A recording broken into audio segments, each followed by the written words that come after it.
నా డెడికేషన్ ఏంటో తెలిస్తే మీకు మైండ్ బ్లాక్ అయిపోద్ది. ఖాళీగా ఉంటున్నా కదా, ఏదైనా వ్లాగ్స్ వేసుకొచ్చేదా, మాకు పెద్ద పని ఏం లేదు, మరి వంట చేద్దాం, ఆ వంట చేసి అదేదో షేర్ చేసేసుకుందాం మినీ వ్లాగ్లో అని అనుకున్నాను.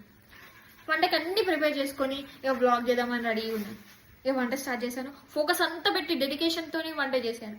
ఈ గ్యాప్లో వ్లాగ్ తీసి మర్చిపోయాను.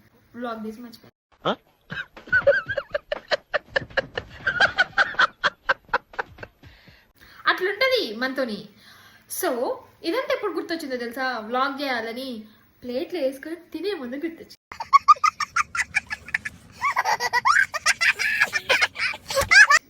మరి అంత ఫోకస్తో చేశాను అనమాట.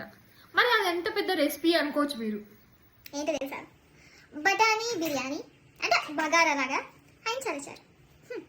దీనికి నేను ఇంత డెడికేషన్ పెట్టి చేశాను. ఇది నా టాలెంట్.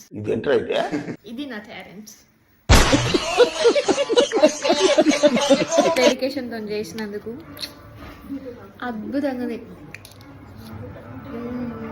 అమ్మ ఎలా ఉందమ్మా చెప్పమ్మా గట్టిగా. మా మమ్మీ తల ఊపుతుంది కదా.